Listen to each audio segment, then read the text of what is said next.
Hello guys, welcome back to my channel. ഇന്ന് women's day, വനിതാ ദിനമാണ്. ഹാപ്പി വുമൻസ് ഡേ എന്നും പറഞ്ഞുകൊണ്ട് കുറേ പേരൊക്കെ സ്റ്റാറ്റസും സ്റ്റോറീസൊക്കെ ഇടുന്ന ഒരു ദിവസമാണ്.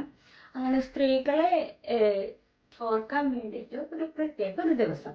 ഇങ്ങനെ ഒരു ദിവസത്തിൽ ചെറിയൊരു കാര്യം എന്ന നിലയിൽ ഇതത്തെ കുറിച്ചിട്ട് എന്തെങ്കിലുമൊക്കെ കാര്യങ്ങൾ പറയണം എന്ന് എനിക്ക് തോന്നിയതിന്റെ ബേസിസിലാണ് ഞാൻ ഇന്ന് ഇങ്ങനെ ഒരു വീഡിയോ ചെയ്യുന്നത്. ആദ്യം തന്നെ എല്ലാവർക്കും ഹാപ്പി വുമൻസ് ഡേ. കുറച്ച് നാളുകൾക്ക് മുൻപ് എൻ്റെ മോള് ജനിച്ച സമയത്ത് ഞാൻ ഡെലിവറി ബ്ലോഗ് അപ്ലോഡ് ചെയ്തിട്ടുണ്ടായിരുന്നു.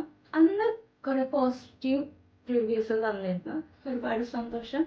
പക്ഷെ വളരെ ചെറിയ ശതമാനം ആൾക്കാർ പ്രൈവറ്റ് ആക്കി വെക്കേണ്ട കാര്യങ്ങളെ പബ്ലിക് ആക്കുന്നു എന്നൊക്കെ രീതിയിൽ നെഗറ്റീവ് കമന്റ്സ് പറഞ്ഞിട്ടുണ്ടായിരുന്നു. അങ്ങനെ പറഞ്ഞവരില് വിഷമുണ്ടാക്കി ചെറിയൊരു കാര്യം പറഞ്ഞവരുടെ കൂട്ടത്തിൽ സ്ത്രീകളും ഉണ്ടായിരുന്നു എന്നുള്ളതാണ്. സ്ത്രീകളില് ഭൂരിഭാഗം ആൾക്കാരും ഈ ഒരു പീരീഡിലൂടെ കടന്നു പോകുന്നവരാണ്. എന്നിട്ട് കൂടിയും അവർക്ക് ഞാൻ ചെയ്ത ഈ ഒരു കാര്യത്തിന് നെഗറ്റീവായി കാണാൻ പറ്റുന്നു. എനിക്ക് കുറച്ച് വിഷമുണ്ടാക്കിയ കാര്യമാണ്. അവരോടൊക്കെ ആയിട്ട് സംസാരിക്കേണ്ടതായിട്ടുള്ള ഒരു ദിവസം ഇന്നാണ് എന്ന് എനിക്ക് തോന്നി. അതുകൊണ്ടാണ് ഇന്നിങ്ങനെ ഒരു വീഡിയോ ചെയ്യുന്നത്. അപ്പോൾ എല്ലാവർക്കും അവരവരുടേതായ അഭിപ്രായങ്ങളുണ്ട്, നിലപാടുകളുണ്ട്. അതിലൂടെ ആ പെർസ്പെക്റ്റീവിലൂടെ സംസാരിക്കാനുള്ള എല്ലാ സ്വാതന്ത്ര്യവും നമ്മുടെ ഈ ജനാധിപത്യ രാഷ്ട്രത്തിലുണ്ട്. പക്ഷെ നമ്മൾ ഒരു കാര്യം ഒരാൾ പറയുമ്പോൾ അതിന്റെ നെഗറ്റീവ്സ് മാത്രം കണക്കിലെടുത്തുകൊണ്ട് അയാളെ ബ്ലോക്ക് ചെയ്യുക, താഴ്ത്തിക്കിട്ടുക എന്നുള്ളൊരു പ്രവണത ഒട്ടും ശരിയല്ല. ഞാൻ ആ വീഡിയോ ചെയ്തത് തീർച്ചയായും ഒരു അവയർനെസ് എന്ന രീതിയിൽ മാത്രമാണ്. അല്ലാതെ എൻ്റെ പേഴ്സണൽ കാര്യങ്ങൾ ഒന്നിനെയും അതിലേക്ക് വലിച്ചേക്കാൻ ഞാൻ താല്പര്യപ്പെടുന്നുമില്ല. എൻ്റെ പേഴ്സണൽ ആയിട്ടുള്ള എൻ്റെ സ്വകാര്യത ഇപ്പോഴും എൻ്റെ മാത്രമായിരിക്കും. അത് ഒരാളുടെ മുന്നിൽ പങ്കുവയ്ക്കാൻ ഞാൻ ഒട്ടും ആഗ്രഹിക്കുന്നില്ല. Back to topic. ഞാൻ പറഞ്ഞു വരുന്നത്, അങ്ങനെ ഒരു വീഡിയോ ഞാൻ ചെയ്തതിൻ്റെ ബേസിസിൽ എനിക്ക് കിട്ടിയ എല്ലാ സപ്പോർട്ടിനും ഒരുപാട് നന്ദിയുണ്ട്. ഇങ്ങനെ നെഗറ്റീവ് പറയുന്നവരോട് ഞാൻ പറയുന്നു, എനിക്ക് മാത്രമായിട്ട് ഉണ്ടായിട്ടുള്ള കുറച്ച് അനുഭവങ്ങൾ പ്രഗ്നന്റ് ലേഡി ഡെലിവറി ബ്ലോഗ് മാത്രം ഒതുങ്ങി നിൽക്കുന്നതല്ലാത്ത കുറച്ച് കാര്യങ്ങൾ എനിക്കതിലൂടെ കൺവേ ചെയ്യാനുണ്ടായിരുന്നു.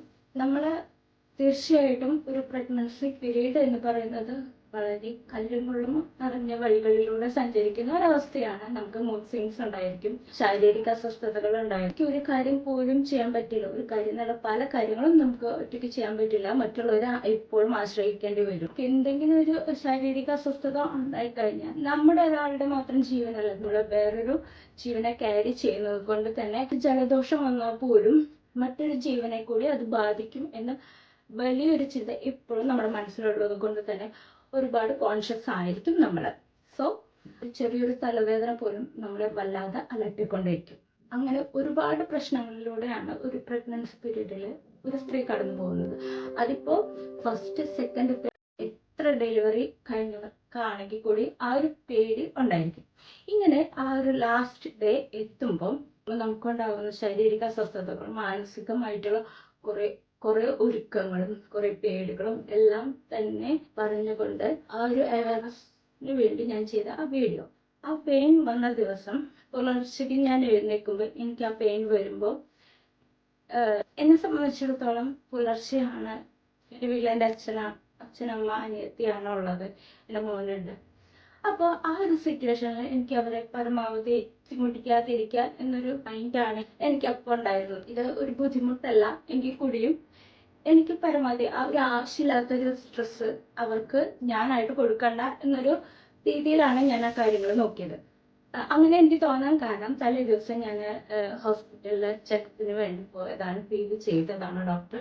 ആ സമയത്ത് പ്രശ്നങ്ങളില്ല എന്നും പറഞ്ഞ് ഡോക്ടർ പറഞ്ഞയച്ചതും ഇനി നെക്സ്റ്റ് വീക്ക് വരൂ എന്നും പറഞ്ഞുകൊണ്ടാണ് ഡോക്ടർ എന്നെ വിടുന്നത്. തലേന്ന് മുതലേ എനിക്ക് ക്ഷീണം അനുഭവപ്പെട്ടത് കൊണ്ടും കൂടുതൽ കോൺഷ്യസ് ആയിരുന്നതും പുലർച്ചെ എനിക്ക് പെയിൻ വരുമ്പോൾ അച്ഛനും അമ്മേനെ കാര്യങ്ങൾ അറിയിക്കാൻ ഒരുങ്ങിയില്ല. പിന്നെ സെക്കൻഡ് ഡെലിവറി ആയതുകൊണ്ട് തന്നെ കുറെ കാര്യങ്ങളെ പറ്റിയിട്ട് വറീഡും ആയിരുന്നു. കുറെ കാര്യങ്ങളെ പറ്റിയിട്ട് അവയർനെസ് ഉണ്ടായിരുന്നു തന്നെ. കാരണം ഇങ്ങനെ പോയാലും എനിക്ക് 3 മണിക്കൂറെങ്കിലും ഞാൻ കഴിഞ്ഞാലേ എൻ്റെ ഡെലിവറി നടക്കൂ. ഈ ഒരു പെയിൻ അനുഭവിക്കേണ്ടത് ഞാൻ ഒറ്റയ്ക്കാണ്, അതിൽ വേറെ ആർക്കും ഒന്നും ചെയ്യാനില്ല എന്നൊരു ബോധ്യം എനിക്കുണ്ടായിരുന്നു. അതിന് പേരിൽ ഞാൻ ആരും അറിയിക്കാതെ അച്ഛനമ്മയും എഴുന്നേൽക്കുമ്പോൾ എഴുന്നേറ്റാൽ മതി എന്ന രീതിയിൽ ഞാൻ ആ പെയിൻ സഹിച്ചുകൊണ്ടിരുന്നു. എന്ന് തന്നെ ഹോസ്പിറ്റലിലോട്ട് എത്തുന്ന ഒരു സിറ്റുവേഷനാണ് ഉണ്ടായത്. പക്ഷെ അങ്ങനെ ഇരിക്കുമ്പോഴും നമുക്ക് റോഡിൽ കുണ്ടും കുഴിയും അങ്ങനത്തെ കുറേ പ്രശ്നങ്ങൾ, റോഡ് പണി അങ്ങനത്തെ കുറേ പ്രശ്നങ്ങളൊക്കെ ഉണ്ടായിരുന്നു. അങ്ങനെ ഹോസ്പിറ്റലിലെത്തി 1 മണിക്കൂറിനുള്ളിൽ എൻ്റെ ഡെലിവറി നടക്കലാണ് ഉണ്ടായത്. അപ്പോൾ അങ്ങനെ ഡെലിവറി നടക്കുന്ന ആ ഒരു സമയത്ത് അവിടെ വെച്ച് ഡോക്ടേഴ്സിനും നേഴ്സുമാരുടെയും ഭാഗത്തുനിന്നും വളരെ വലിയ സപ്പോർട്ട് എനിക്ക് കിട്ടിയിട്ടുണ്ടായിരുന്നു. അപ്പം ഞാൻ ചിന്തിച്ചത് നമുക്കൊരു ഭാഗത്തു നിന്നുള്ള പ്രശ്നങ്ങൾ ഉണ്ടാകുമ്പോൾ അവരുടെ ഭാഗത്തു നിന്ന്, ഹോസ്പിറ്റലിലെ ജീവനക്കാരുടെ ഭാഗത്തു നിന്നും എനിക്ക് കിട്ടിയത് വളരെ സപ്പോർട്ടിങ് ആയിട്ടുള്ള കാര്യമാണ്. അപ്പോൾ അതിൽ ഞാൻ വളരെ ഹാപ്പിയാണ്. അങ്ങനെ നമുക്ക് കിട്ടിയപ്പോൾ എനിക്ക് എന്തെന്നില്ലാത്ത ഒരു എനർജി, ഒരു വല്ലാത്തൊരു സമാധാനം എനിക്ക് അതിൽ നിന്ന് കിട്ടിയിട്ടുണ്ടായിരുന്നു. നമ്മൾ ഒരു നോർമൽ ഡെലിവറി എന്ന് പറയുമ്പോൾ അതിൽ എല്ലാ കാര്യങ്ങളും നമ്മുടെ കൺമുമ്പിലാണ് നടക്കുന്നത്. അപ്പം നമ്മുടെ കുഞ്ഞ് ജനിച്ചു വീഴുന്നത് നമ്മൾ അത്രയും പെയിൻ സഹിച്ചുകൊണ്ടാണ് നമ്മൾ ആ കുഞ്ഞിനെ പുറത്തെടുക്കുന്നത്. സി സെക്ഷനിലുപരി ഒരുപാട് മുകളിൽ നിൽക്കുന്ന ഒരു കാര്യം തന്നെയാണ് സി സെക്ഷൻ.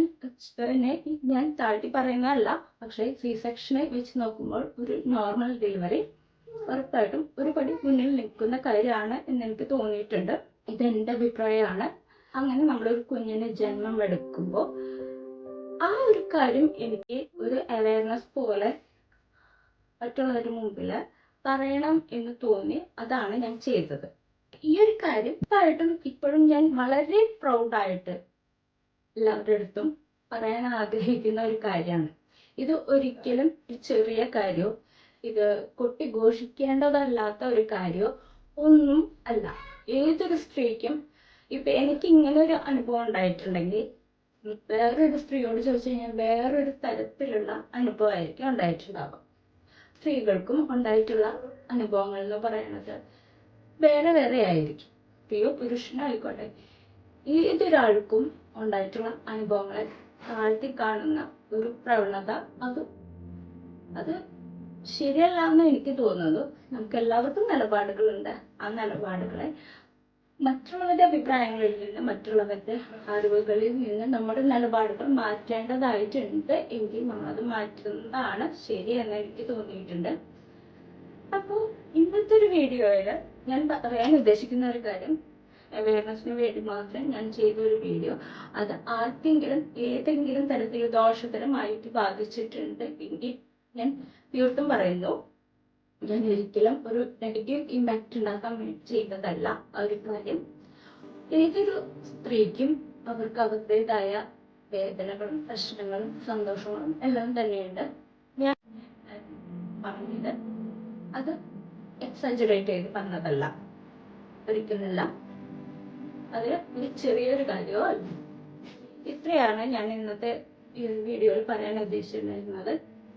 വീഡിയോ ഇഷ്ടമായത് ലൈക്ക് ചെയ്യുക, ഷെയർ ചെയ്യുക. Happy women's day. Next video ഇട്ടാണ്.